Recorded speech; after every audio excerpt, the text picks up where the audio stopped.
Hello everyone, welcome to my YouTube channel, welcome to my brand new YouTube video.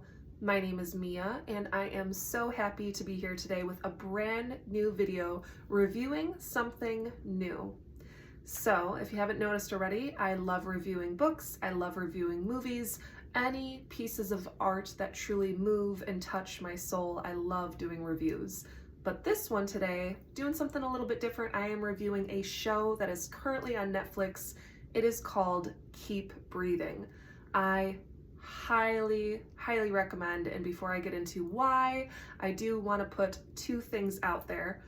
Number one, I do give this show a 10 out of 10. I love it so freaking much. It is so good. I am currently rewatching it for the second time.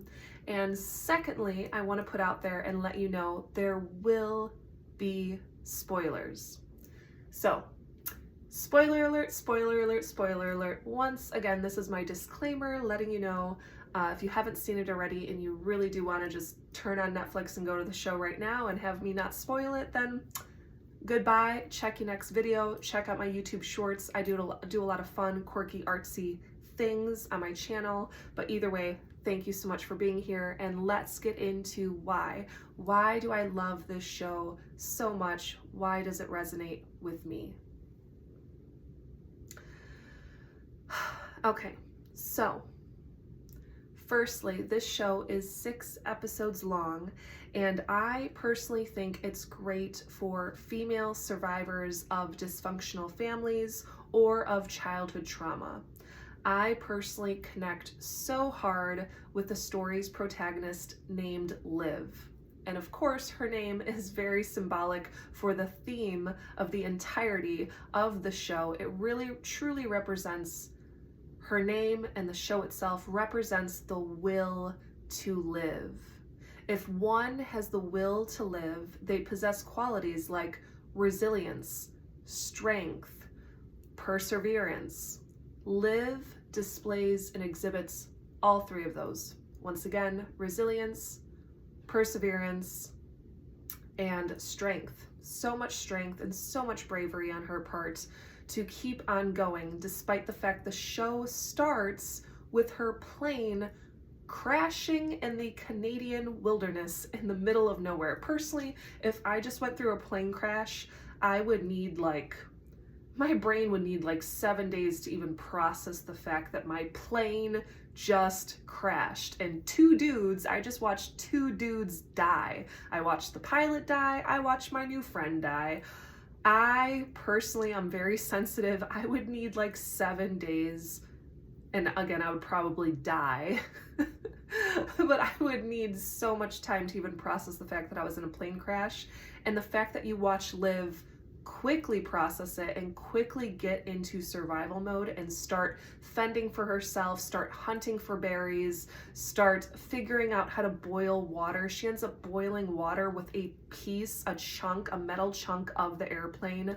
She ends up making her own compass from a memory that she had in school of making a compass with a cork and a needle and a thing of water, which I never knew was a thing. I had no idea until watching this show that you can make your own compass with, I'll say it again, a cork, a needle, and a cup or a glass of water. It's just as simple as that. But you also do need a magnet, because you need to magnetize the needle. The needle needs to be charged, so to speak. And then as soon as you stick the needle in, you release the cork, and then it should be able to point north for you and let you know where you're at on the globe. I found that so fascinating. So speaking of that childhood moment, that childhood memory that she taps into, that's another amazing thing that I love about this show. Of course, you get to watch Liv in real time as an adult, present day, trying to survive in the Canadian wilderness. But half of the show is all these flashbacks of her falling in love. I believe her partner's name is Danny or Daniel, and she falls in love basically at work. She meets him at work. So it's a lot of flashbacks of their dates, of how they got to know each other, and it's also a lot of flashbacks of her traumatic childhood. She had a very unstable mother, a not so happy father. She just went through a lot of chaotic things at home. In fact, her mom ended up leaving her. Don't quote me on this. I want to guess she was maybe like 8, maybe 9, maybe 10 when her mother just completely up and left and abandoned her and her dad.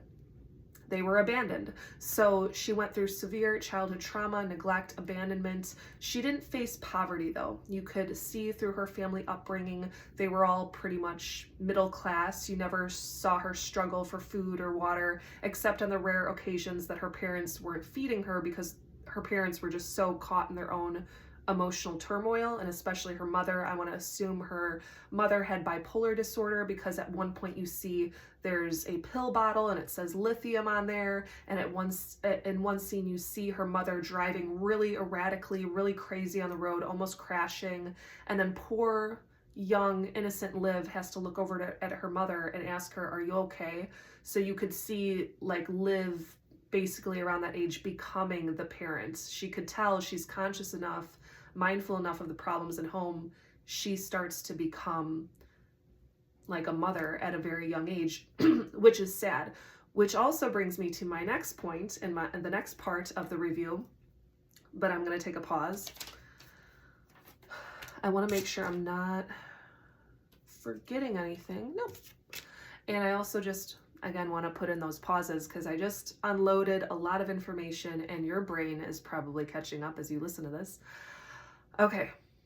I also wanted to add, as Liv is out there in the wilderness trying to survive all on her own, there's a bear, there's the fact that her pilot and her friend died, there's the fact that she then discovers that there's all this money, that they lied to her, that they weren't just on this National Geographic photography trip, but rather they were actually doing a drug deal, and they had a bunch of pill bottles. I forget what kind of pills. I think it was Oxycontin. Had a bunch of pill bottles, and they had stacks and stacks and stacks of cash. So she's processing, okay, these guys lied to me, they died, there's a bear, I'm trying to figure out which berries to eat, which berries are gonna kill me. She's figuring out all of this, and then I think by the end of the first episode or the beginning of the second episode, I kind of forget, but at one point you watch her go through all this trauma in present day, real time. This is Liv as an adult going through the plane crash, the trauma, trying to survive in the Canadian wilderness. And then add on top of that, with the writing and the plot thickening, she's pregnant. So on top of being stranded in the Canadian wilderness, now she has to extra protect herself, be extra cautious, extra careful, because she's carrying a little one. And so the story also flashes back of her finding out, like how she found out, when she found out she was pregnant. Basically, she found out when there was a fire in her apartment burned down because of her alcoholism. She was just drinking herself, basically unconscious.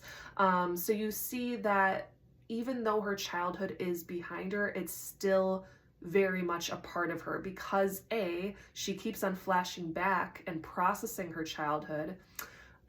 B, her childhood affected her in her early adult life because of the alcoholism, and you even see her pushing her beautiful partner. He's such a loving guy, such a sweet guy, and you see her pushing him away. And often trauma survivors will do that. They will push other people away. They're afraid to get close to others, because very often people's trauma comes from the people they had loved the most.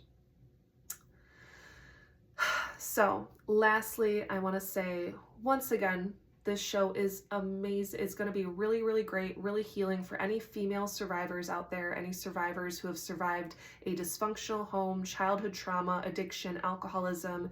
If you've been through some stuff in life, you can definitely hardcore relate to what Liv is going through, and it's super healing to watch. I know the show made me cry a couple of times, and like I said, I'm watching it for the second time.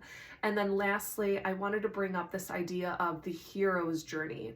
So as much as she is processing her childhood and flashing back to all these memories as she has time alone in the Canadian wilderness, I mean, not only is she in survival mode, but since she's stuck with herself, she has no one to talk to. She is quite literally having like a life review. She's processing all of her life. And she does, sorry, but not sorry, spoiling, she does come out on the other end. She survives, just like the show is titled. It's titled Keep Breathing. And just like her name itself, Liv, well, she continues to live. We're going to assume until a ripe old age of maybe 90 or 95. The show doesn't continue on that far, but basically you get the point. The writing, the plot of the show is that she does live, she does persevere, she does survive. So it is very much like that hero's journey. I remember learning about that in, I think it was middle school literature class, and it's this big circle. So there's the exposition, if I remember, and then there's the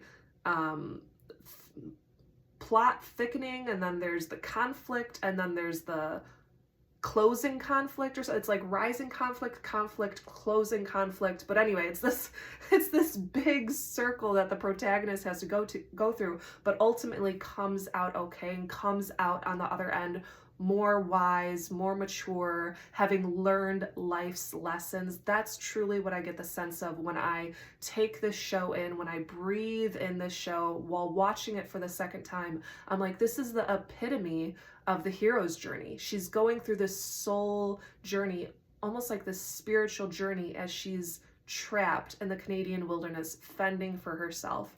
So if that doesn't sell it to you, I don't know what is. I just talked for about 11 minutes, so I am going to wrap it up now. Thank you so much for listening to my review. Again, I also review books. I review movies. I love, love, love. My favorite is to review movies. I'm a huge movie buff. Ever since I was 5, I'm just obsessed with movies. So please tune in for my book reviews, my movie reviews, and again, check out my YouTube shorts in which I share a lot of my visual art and sometimes singing, sometimes dancing, sometimes performing. But enjoy and take care.